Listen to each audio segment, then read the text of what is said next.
जय हिंद साथियों, आप सभी का स्वागत है आपके अपने सैनिक वेलफेयर यूट्यूब चैनल में। साथियों, आज का अपडेट उन सभी सैन्य कर्मियों के लिए है, चाहे वो अफसर्स हों, जेसीओज हों, एनसीओ हों या फिर अदर रैंक्स, जो अपनी बोनाफाइड ड्यूटी करते हो। वो बोनाफाइड ड्यूटी आपकी हो सकती है दुश्मन के खिलाफ लड़ते हुए भी, वो आपकी ड्यूटी हो सकती है मौसम की मार झेलते हुए, चाहे वो ग्लेशियर में हो, हाई अल्टी में हो, फील्ड में हो, जहां आप +50 डिग्री सेल्सियस टेम्परेचर में ड्यूटी करते हैं और वहीं आप -50 डिग्री सेल्सियस टेम्परेचर में भी ड्यूटी करते हैं।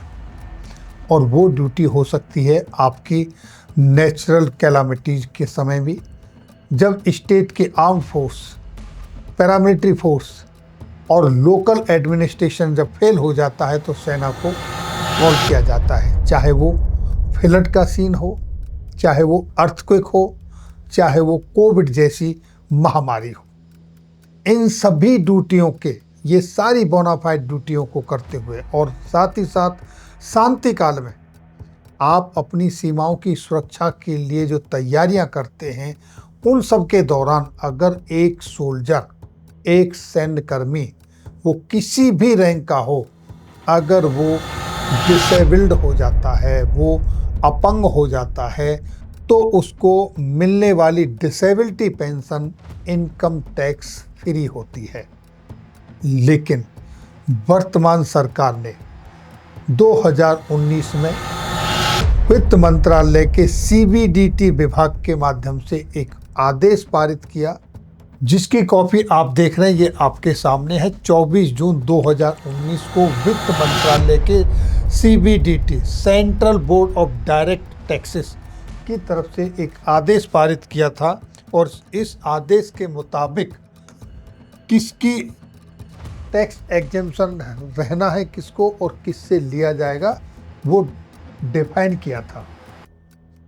इससे पहले सभी डिसेबिलिटी पेंशन को इनकम टैक्स एग्जेम्प्टेड था, लेकिन यहाँ पर बताया गया कि ये जो बोनाफाइड ड्यूटी करते हुए जो सैन्य कर्मी डिसेबल्ड हो जाता है और गवर्नमेंट उसे इनवैलिड आउट, बोर्ड आउट भेज देती है, उनको छोड़कर जो डिसेबल्ड सोल्जर ये सेम ड्यूटी करते हुए अपनी सुपर एन्युएशन यानी पूरी सर्विस करके पेंशन जाता है, उनको इनकम टैक्स के दायरे से निकाल दिया है, उनका इनकम टैक्स एग्जेम्पशन खत्म कर दिया है।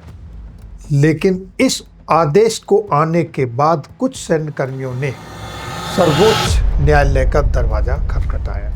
माननीय सर्वोच्च न्यायालय की तरफ से इस पर स्टे लगा दिया गया, यानी कि देखिए आपके सामने, status Q in the matter, maintain status Q in the matter, यानी कि जो यथा स्थिति है ऐसी रहेगी जब तक इसका कोई फैसला, डिसीजन नहीं हो जाता, और तब से वो एज इट इज बना हुआ है। लेकिन अभी हाल में वर्तमान सरकार ने फाइनेंस बिल 2026 में अगेन ये आदेश पारित कर दिया कि ये इम्प्लीमेंट होगा 1 अप्रैल 2026 से। तो इसी मसले को लेकर लेफ्टिनेंट जनरल डीपी वत्स, जो कि सेवानिवृत्त हैं, जो पूर्व राज्यसभा सांसद हैं, उन्होंने माननीय वित्त मंत्री श्रीमती निर्मला सीतारमण जी से मुलाकात की। वो उनके पास गए और उन्होंने वहाँ पर डिसेबिलिटी पेंशन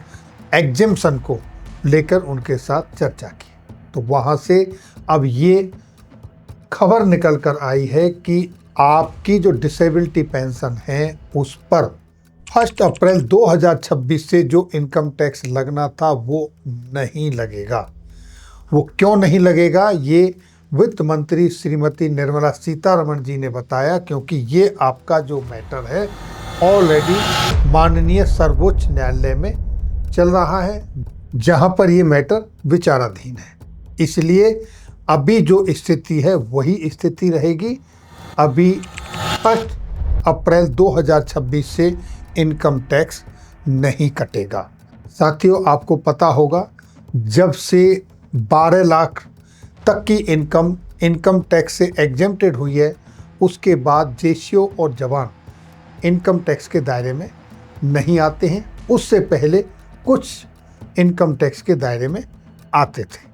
अब यहाँ क्वेश्चन ये नहीं है कि कौन इसके दायरे में आता है और कौन इसके दायरे में नहीं आता है।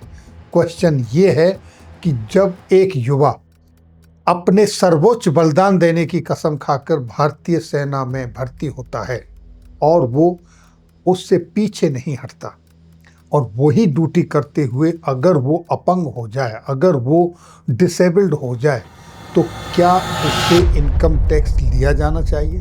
वहीं दूसरी तरफ साथियों, जो माननीय अपनी कुर्सी बचाने के लिए जब चाहे जब सरकार गिरा दें, जब चाहे जब इस्तीफा दे दें और उनको अनेकों पेंशन मिलती हैं, उनकी पेंशन, उनके अलाउंसेस सब टैक्स फ्री है और यहाँ तक कि उनको टोल टैक्स भी फ्री है, उनका इलाज भी फ्री है और वो जब चाहे जब अपनी पे, पेंशन और अलाउंसेस में वृद्धि कर लेते हैं।